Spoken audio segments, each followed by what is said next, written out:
V tokratnem MS Reporterju je naša gostja fizioterapevtka Valentina Maroh, ki nam bo predstavila uporabo palic. Pozdravljeni.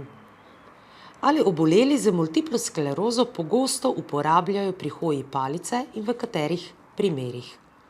Pacienti z multiplo sklerozo še kar v velikih primerih uporabljajo palice, čeprav se mi zdi pri mlajši populaciji to vseeno še spremlja neka stigma, še vedno se bojijo, da bo to kot nek znak šibkosti, pokazatelj bolezni, pri starejših dostikrat to sprejemajo kot še dodatno staranje, da mislijo, da je to prikaz nemoči, odvisnosti od pomoči in se mi zdi, to kar škoda, no, da palice dobivajo tak slab pridih, v resnici pa lahko vrnejo življenje oziroma pomagajo pri vsakodnevnih aktivnostih.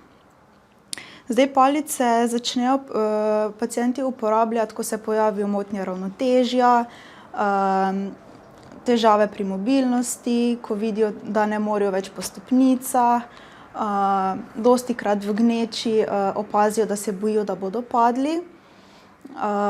Pojavijo se tudi pogoste bolečine v spodnjih udih, zato je palica zelo fajn, da vsaj tisti en ud lahko razbremeni. Za multiplo sklerozo je tudi značilna hitra utrujenost, pri čemer palice lahko zelo pomagajo. Lahko ali ena palica, lahko dve pohodni palici razbremenijo noge, lahko se tudi naslonite na njih, malo počivate. Tako da palice kvečjemu pomagajo pri vseh vidikih življenja in samostojnosti. Ker se mi zdi, vsi si želimo biti čim dlje samostojni, ne, in mislim, da nam je to vsem cilj čim dlje ohraniti kvaliteto življenja. Najlepša hvala.